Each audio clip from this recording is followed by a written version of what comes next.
So right now I'm just, I guess, playing around with the bass line that I have going on. I have this one sequencer, it's currently at 10 stages. I'm gonna bring it down to just 3. So I can try to find some groove in there. In the context of the rest of the track that I have going on, that might help me find that a little bit easier. So let me bring in the rest.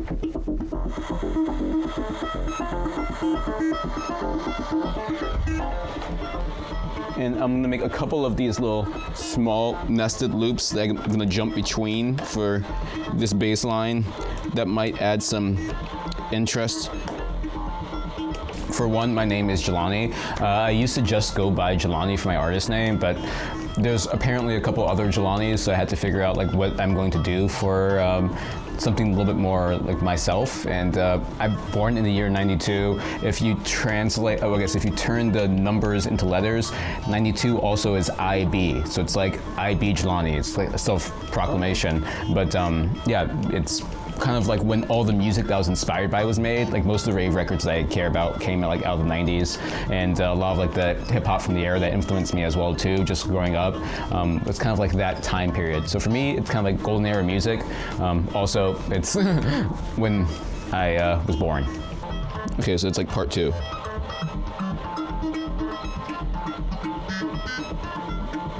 How do you remember everything? It's like so many wires. Yeah, I guess it's just spending time with each of them.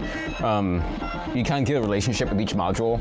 It's like you learn how you can find certain tricks, and then it gets easier to do it again, and then you just find yourself going into certain habits, which is why it's also cool when you just get a new module in the system.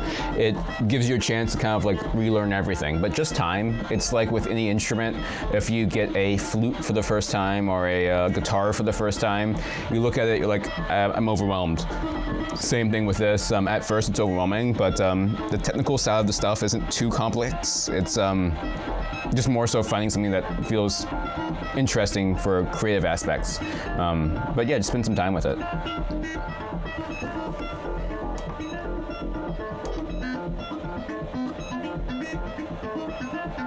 Who am I off stage? I am a nerd. It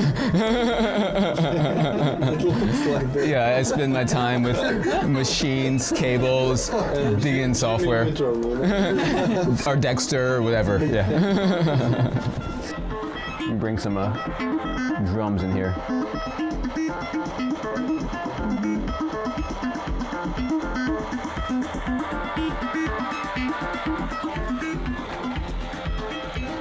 And let's see if I can make this a little bit more interesting. I have another oscillator I haven't patched in yet. Let's see what I could do with that. Let us know, how does Los Angeles influence your music?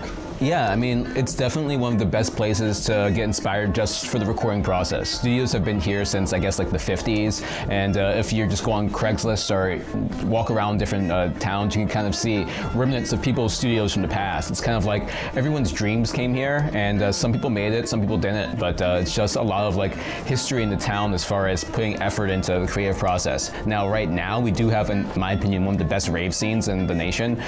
So if you like going out, if you like listening to music, you're always inspired here. So yeah, I mean, this is for me, Techno City. So let me grab this guy over here. And I have this pretty interesting VCA. So let's give this one a try for this patch. So signal in. Now let's tune this oscillator. Everything right now is kind of around F for the bass. You can't like walk 5 blocks without finding a cool party. So like there's always something happening. A lot of places that you go to, maybe there's like one techno show a month, and when it happens, it's like the biggest deal in town. I mean, we have that happening. I mean, not to brag, but like 4 times a week. And that just allows everyone to kind of like get a little bit more familiar with the sound. It becomes more than just like a moment. It becomes like, hey, this is kind of like the theme of the city. And yeah, it just kind of inspired me to push myself further in that direction. I kind of came up in, I guess, like the house EDM world when I was younger, but just being here, just, yeah, I found my scene. I experiment, explore, find something that feels good, and then just kind of go from there. All right, so we have it in tune now. We have that going here, and yeah, let's patch that in. Signal out. I won't have anything for the 6th channel, perfect. And for that gate, let's use this guy here.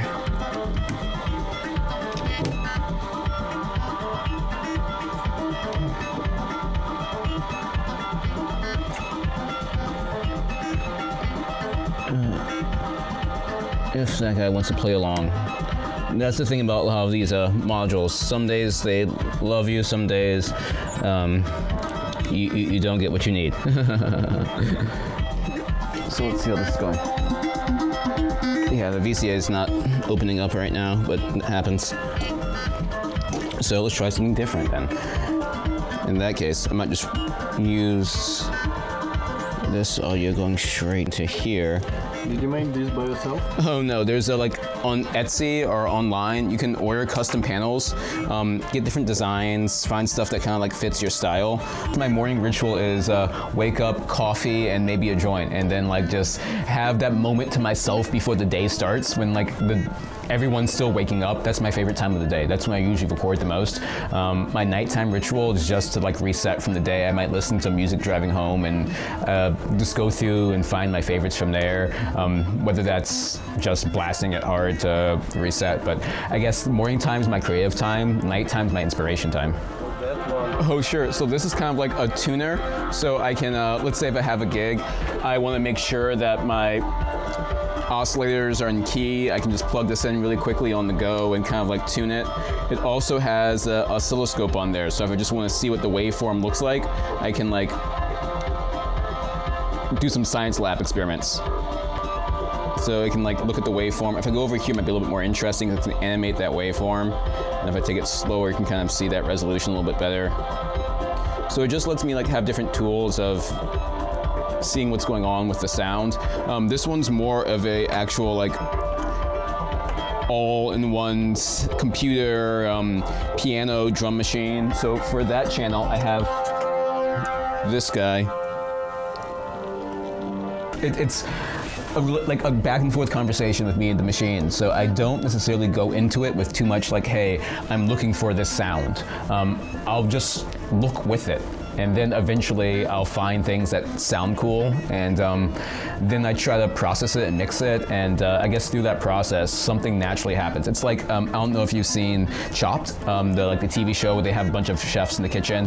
They'll say, hey, the ingredient for today is mustard. Make something that tastes good with mustard. And like, oh fuck, all right, cool, let me see what I can do with mustard. I kind of take that same approach, so I just hope that whatever I have to work with, I can kind of freak it and make it sound good in the end, but I don't really come into it with too much intention other than just a mood. So how do I find my sound? I guess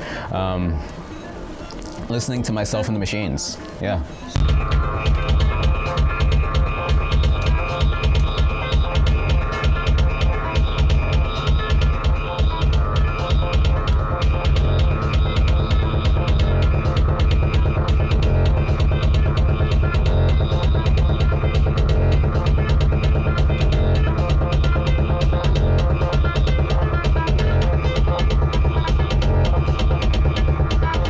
I started off as like in the perfectionist mindset, and I guess I realized I'm an imperfect human being like most people. So I tried to now just go more towards the live and improvise stuff. That's what I'm doing for my shows, and I'm trying to, I guess, bring that back to the studio with me. That's probably, I guess, the biggest benefit of doing live performances is that when I want to actually record something, I don't have that paralysis as much. Before, I was spending all my time in the DAW and the computer, going between project files and trying to like revise this this and revise that. Now, if I'm playing a show, I need to get out there and be able to play on the spot, and that translates back to the studio. If I have like 3 hours free, I don't want to waste that time just like trying to perfect that idea. So I just record, knock some stuff out, and then find the groove from there. Again, like since Los Angeles is such an old recording town, I think about, and I have like a bunch of books that I go through about the recording process for people who were like before we had digital computers. Whether it's like old bands, whether we're talking about like jazz guys like Quincy Jones, it's getting into a mentality where you can just have a free-flowing expression, record it, and then find the moments. So I can't be perfectionist anymore. It doesn't work out. Yeah, and something that Mark Verbos, he had a talk recently at the SoundCloud headquarters, and he was telling people that whether a performance goes good or goes bad, this moment isn't going to be the defining factor that defines like my career or my life. It's more so about a series of things after a course of time. So if this record or this performance isn't my best, it's okay. It's about doing something consistently. So yeah, it's a big picture instead of just like the small thing. And then when you look at it from a bigger angle, all the imperfections become the texture. Yeah, that's the way. Yeah, I mean, it's just art at the end of the day. Yeah, you can't have it beat yourself up. You have to just have it become the way that you express yourself.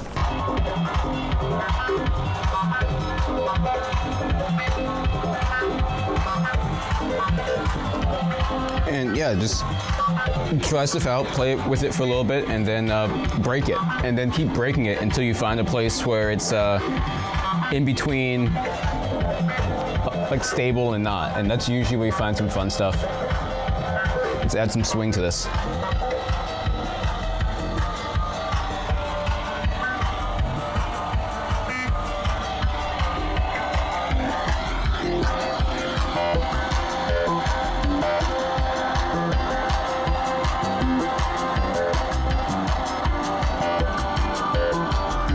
So if this is like a good place for me to start, right now I have the tempo at 161. Let's match that and start recording.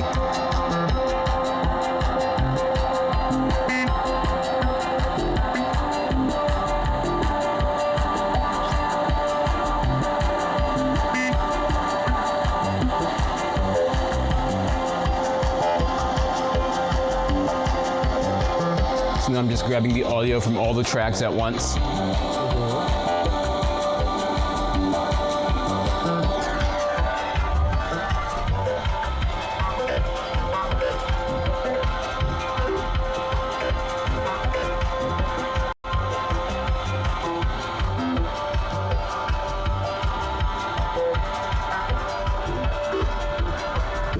Ideal day.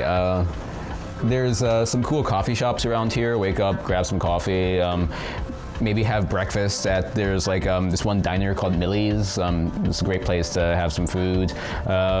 Maybe then stop by Glendale, see if there's anything happening over there, see if any of my friends are working, stop by and just say what's up.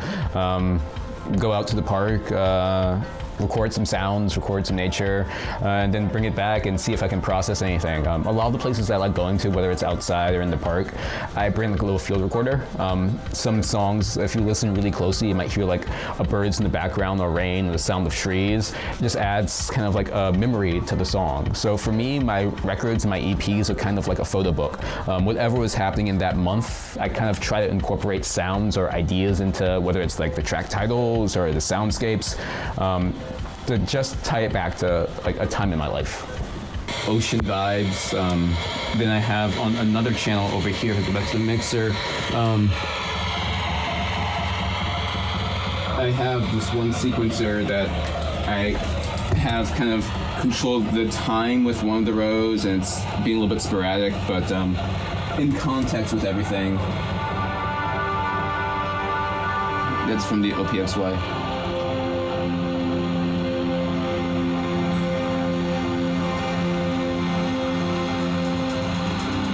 Drums are coming from my TR-8S.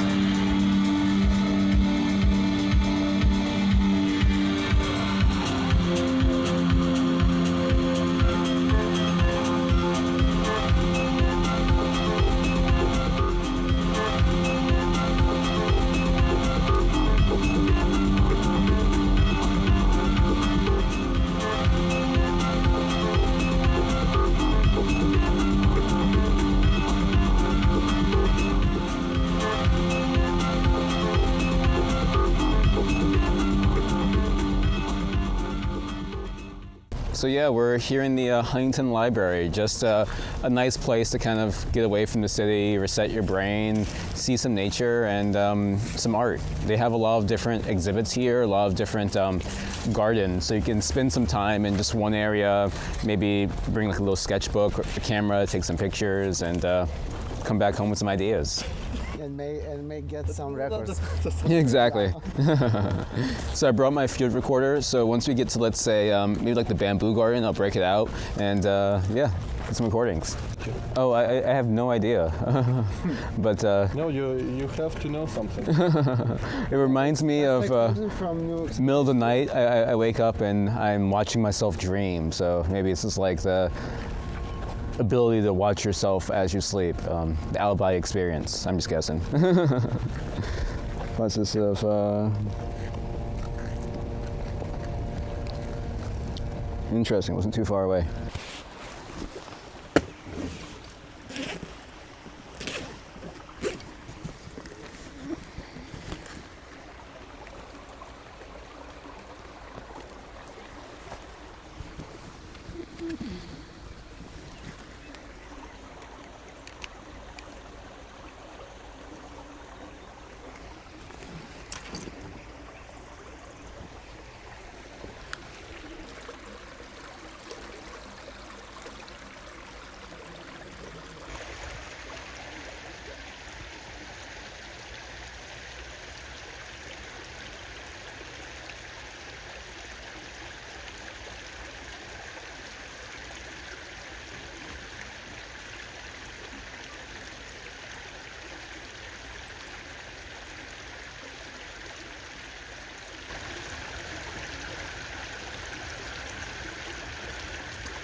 So I guess I haven't been on this part before.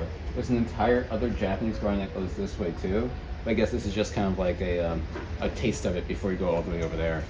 So yeah, I'm exploring new parts of this place all the time. The place is so big. You